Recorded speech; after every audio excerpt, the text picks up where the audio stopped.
Hello everyone, hope you all are doing well. So today we are going to do the next question of our agriculture optional answer writing practice series.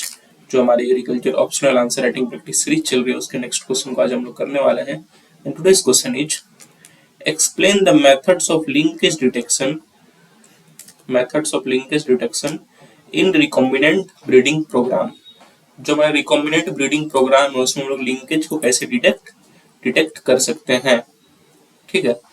So this was the question asked in 2023 agriculture optional paper of Indian Forest Services IFOS, that is Indian Forest Services का जो agriculture optional paper था उसमें ये question पूछा जा चुका है. So it becomes important for us. और रही बात लिंकेज और रिकॉम्बिनेशन से क्वेश्चन यूपीएससी भी मतलब सीएससी में भी काफी पहले आ चुका है. लिंकेज एंड रिकॉम्बिनेशन जिनको आप अच्छे से देख लोगे. ठीक है, because they have previously asked questions about these two things. So it becomes important for us. So now let's see how we approach this answer. इस आंसर को कैसे अप्रोच करते हैं. तो पहले दोनों टर्म आप समझ जाइए. What is linkage. लिंकेज होता क्या क्या होता है कि जब भी जो भी हमारी जीन्स होती हैं, ठीक है, तो अब genes are linked with each other. मतलब मान के चलिए दो जीन्स है.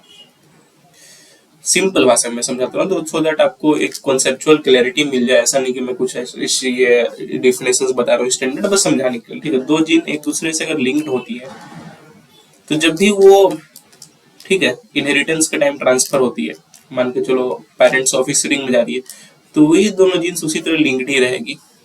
ठीक है, that is what linkage is. That is tendency of genes to remain together during inheritance. तो जब भी हमारा इनहेरिटेंस हो रहा है, पेरेंट्स में ऑफ स्प्रिंग्स में ये जीन्स जा रही हैं, तो ये दोनों जीन्स है ये remain together, that is to be linked. ये दोनों साथ में हमेशा लिंक्ड ही रहेंगे, एक साथ ही रहेंगे इनहेरिटेंस के time. This is what linkage is. ठीक है, आप समझ गए लिंकेज क्या होता है. दैट इज कि दो जीन्स ऑफ मतलब इनहेरिटेंस के टाइम एक साथ एक दूसरे के साथ लिंक्ड ही रहेंगे. और वो अगर आप ऑफ स्प्रिंग्स में जा रहे हैं पेरेंट्स तो वहां पर अभी आपको लिंक्ड कंडीशन में ही मिलेंगे, मतलब साथ में मिलेंगे. That is linkage. Now second term is recombination. समझो recombination. That is हम लोग कॉम्बिनेशन को अल्टर करके रिकम्बाइन कर रहे हैं. मान के चलो ये हमारा कोई जीन है, ठीक है, तो हम लोग रिकॉम्बिनेशन में क्या करते हैं कि हम मान के चलो कुछ डिजायर्ड कैरेक्टर्स चाहिए, हम लोग क्रॉप इंप्रूवमेंट करना वगैरह कुछ, तो हम लोग यहाँ से इस जीन को हटा दिया और कोई अगर हम डिजायर्ड जीन उसको यहाँ अटैच कर दिया. ठीक है, सपोज ये जीन है और ये जीन है, तो हमने इसको क्या किया, यहाँ से ये हटा करके इसको अटैच कर दिया. दैट इज इस जीन को क्या कर दिया हमने, रिकम्बाइन कर दिया. So this is what recombination is. That is altering the combination of genes or recombining as per our needs. So that जो भी हमारा क्रॉप इंप्रूवमेंट वगैरह सब में प्रोग्राम्स में जो भी डिजायर्ड रिजल्ट चाहिए उसके लिए हम लोग करते हैं. तो रिकम्बिनेंट ब्रीडिंग में हम लोग क्या करते हैं, रिकॉम्बिनेशन कराते हैं. सो आई होप आपको ये समझ में रिकॉम्बिनेशन करते हो. ये दोनों जो मैंने बताया ऐसा नहीं कि वो बहुत अच्छे स्टैंडर्ड डिफिनेशन बता रहा हूँ, एकदम this is the best definition. This is just for a conceptual understanding कि आपको समझ आ जाएगा लिंकेज क्या होता है और रिंग कॉम्बिनेशन होता है. अगर आप इसको अपने वर्ड्स में लिख दोगे ठीक ठाक तो it will be very good answer. Examiner को मिल जाएगा आप कॉन्सेप्ट्स को समझ रहे हो. हमेशा डिफिनेशन बुक से याद करने के क्या होता है कि पेपर 2 में स्पेशली ब्रीडिंग वगैरह में काफी चीजें हम नहीं समझ पाते तो हम लोग उसको याद करने की टेंडेंसी रहता है स्टूडेंट के, हम उसको चलो याद कर लेते हैं लिख देंगे, पर उस पर नहीं ध्यान दो. आप टर्म्स को समझो कि रिकॉम्बिनेशन क्या होता है, लिंकेज क्या होता है. इससे क्या होगा, it is a very vast syllabus, तो सब कुछ याद रखना इम्पॉसिबल है.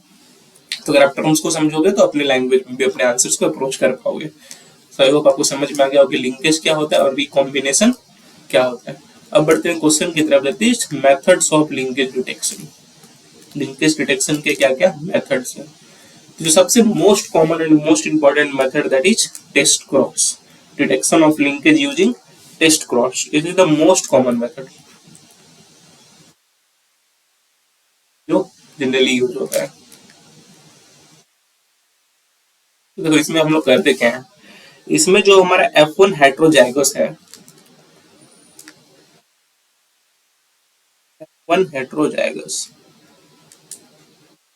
इसको हम लोग क्रॉस कराते हैं एक डबल रिसेसिव पेरेंट से. इट इज क्रॉस्ड विथ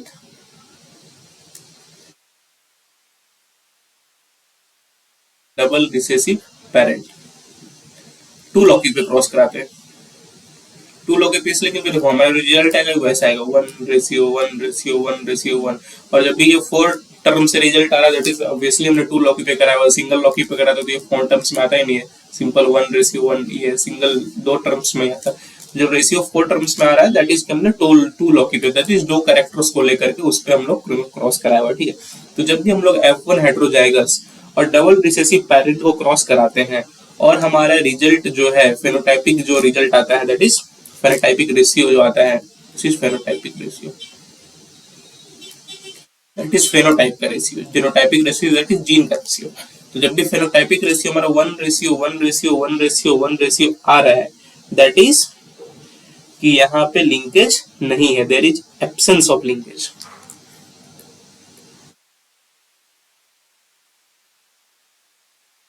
और अगर ये रेशियो डेविएट कर जा रहा है, if it deviates from 1:1, if the phenotypic ratio deviates from,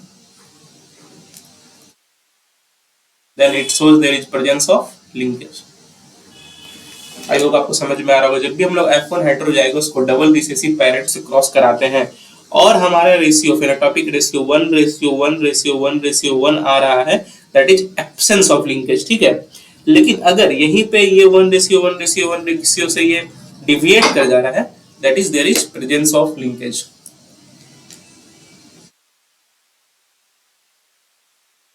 Second, what we can do self pollination। अब देखो सेल्फ पोलिनेशन में पता है, सेल्फ पोलिनेशन आप ये समझ गए टेस्ट क्रॉस में आपको क्या करना होता है, I hope you understand this. अब तो सेकंड मेथड है that is what we can do self pollination. जब भी हम लोग सेल्फ पोलिनेट करते हैं, ठीक है, डबल लोकी के लिए इंडिविजुअल हेटेरोजाइगस को, यहाँ पर भी हम लोग हेटेरोजाइगस यूज कर रहे हैं। जब भी हेटेरोजाइगस को डबल लोकी के लिए सेल्फ पोलिनेट कर रहे हैं और इसका फेनोटाइपिक रेशियो अगर फेनोटाइपिक रेशियो 9:3:3:1 आ रहा है, जो कि जनरली हम सब जानते हैं मेंडेलियन लॉ में ही आता है, ठीक है। अगर ये रेशियो आ रहा है that is there is absence of linkage. और अगर phenotypic ratio deviates from this then there is presence of linkage, linkage वहां पे प्रेजेंट है। तो this is what we can do in self pollination. तो आप टेस्ट क्रॉस समझ गए, सेल्फ पोलिनेशन समझिए कि जब भी आपका रेशियो 9:3:3:1 आ रहा है self pollination that is absence of linkage, से डेविएट हो रहा है presence of linkage. In test cross अगर रेशियो हेटेरोजाइगस F1 हेटेरोजाइगस को डबल रिसेसिव पेरेंट से क्रॉस कर रहे हैं, अगर फेनोटाइपिक रेशियो 1:1:1 आ रहा है that is absence of linkage, deviation हो रहा है इससे that is linkage is present. This was test cross method and self pollination method. और ये समझना काफी जरूरी था आपके लिए, और इससे सिंपल तो कोई आई डोंट थिंक कोई समझा पाएगा, इट काफी सिंपल लैंग्वेज में अच्छे समझा दिया और आप इसको अपने लैंग्वेज अपने से लिख सकते हो। Next one is chi square test. It is this उतना जरूरी नहीं है, पर देखो ये दोनों सबसे मोस्ट इंपोर्टेंट, ये दोनों तो लिखना ही, बाकी मैं बस लिखा बता देता हूं आपको। इट इज स्टैटिकल मेथड, ठीक है, स्टैटिक्स का यूज करके इसमें करते हैं। तो स्टैटिकल मेथड, तो इसमें क्या होता है, इसका हम लोग क्या यूज करते हैं यहाँ पे सेल पोलिनेशन में डेविएशन चेक करने के लिए। It is used to check the deviation in self pollination. तो यहाँ से इसका रोल भी आ जाता है। Next what we can do, ये सारी उतनी इंपॉर्टेंट नहीं है बट यार इट इज अ मेथड, तो मैं बता दे रहा हूँ ये सब किए जा सकते हैं। पर जनरली हम लोग क्या करते हैं test cross, most commonly self pollination भी करते हैं, बस मोस्ट कॉमनली टेस्ट क्रॉस करते हैं।